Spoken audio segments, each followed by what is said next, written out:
Le village d'Iserablo se trouve au-dessus de Ried, sur la hauteur, dans la gorge de ce dernier endroit, et depuis lequel endroit il se présente à l'aspect du voyageur passant par Ried comme cloué ou collé contre la montagne à une hauteur prodigieuse, au bas d'une immense forêt noire, et enfin au bord d'un précipice épouvantable.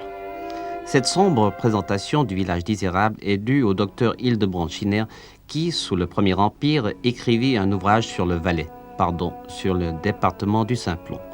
Il fallait autrefois avoir bon pied, bon œil pour grimper à Isérable, le village suspendu, accessible par un chemin muletier ou, si vous préférez, par l'un de ces sentiers valaisans que les boîtes à musique ont enchantés.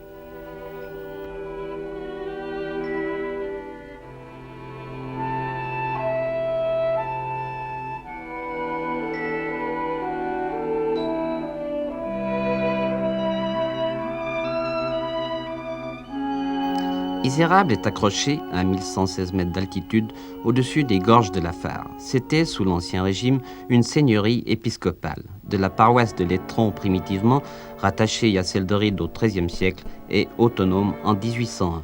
La population d'Isérable a augmenté depuis 1850 où elle comptait 800 âmes. Il y a environ 1200 aujourd'hui. Cependant, la construction du téléphérique en 1942, en lieu et place d'une route qui ne fit jamais l'unanimité, a permis à ce nid d'hirondelles de faire son entrée dans le monde. Le téléphérique, c'est l'accès facile à la plaine, en 9 minutes. C'est l'arrivée des touristes fort curieux de voir le pays où l'on ferre les poules. Avec une telle sécurité, disent les gens d'Isérable, nos poules font d'ailleurs 2 œufs par journée ensoleillés. Et le soleil frappe dur là-haut.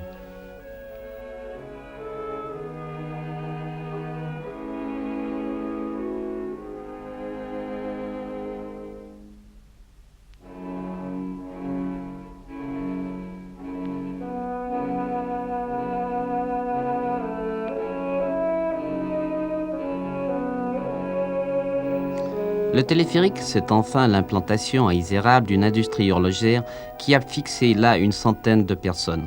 En un mot, si Isérable est aujourd'hui habillé de neuf, c'est à ce cordon ombilical qu'il le doit.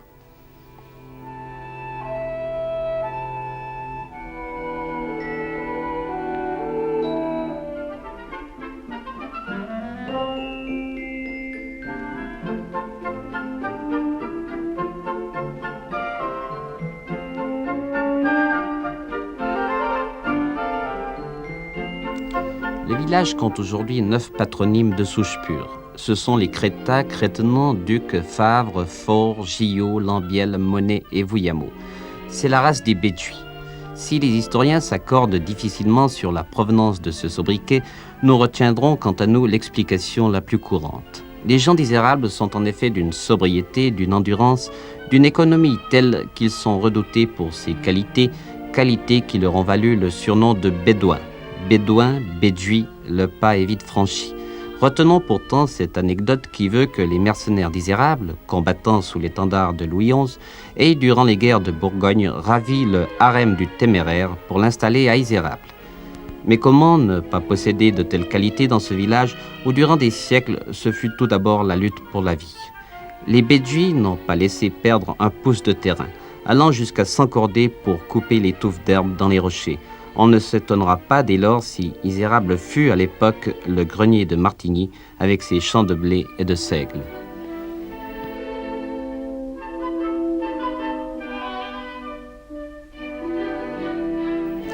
En musardant dans les venelles du village où l'on se déplace plus souvent de bas en haut que de long en large, on ne manquera pas de rencontrer au détour d'un racaire les infatigables tricoteuses d'Isérable. Et si le hasard vous tend la main, c'est à la fabrication, à la mode ancienne, des cordes de chanvre que vous assisterez.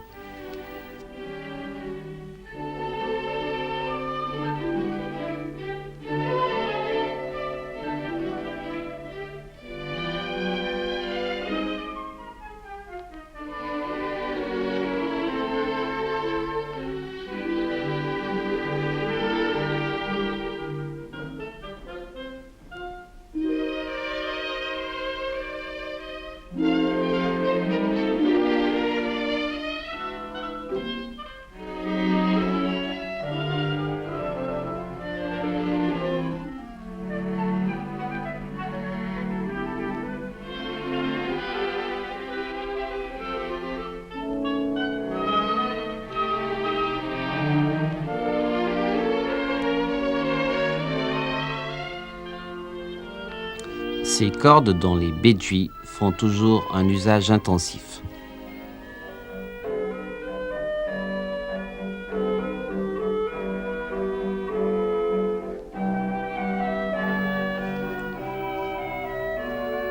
Plus loin, vous pourrez pénétrer les arcanes de la boissellerie, telle qu'elle se pratiquait il y a 150 ans. Son auguste représentant est plus que nonagénaire, mais il tire toujours du cerisier ou de l'érable les objets les plus séduisants. Et puis, cette rencontre avec l'une des coutumes les plus représentatives d'Isérable.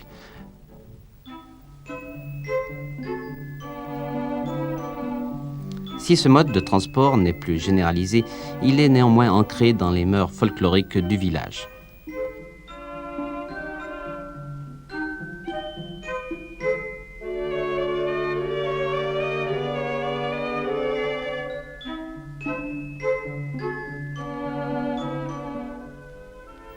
Ce folklore que l'on retrouve au musée d'Isérable, où l'active société de développement a replacé dans leur cadre traditionnel tous les objets d'ancien usage.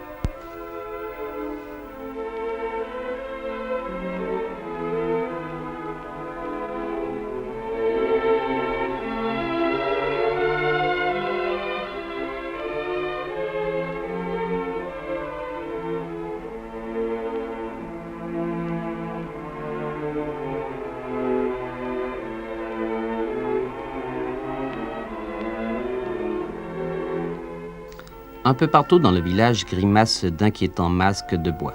Le sculpteur, c'est Théo Crétenon. Demandez-lui de vous montrer sa collection, puis il vous le parlera, s'il est en verve, de ces mélèzes millénaires que l'on peut voir à l'alpage de Balavo et dont les plus grands ont 14 mètres de circonférence. Que de masques à tailler.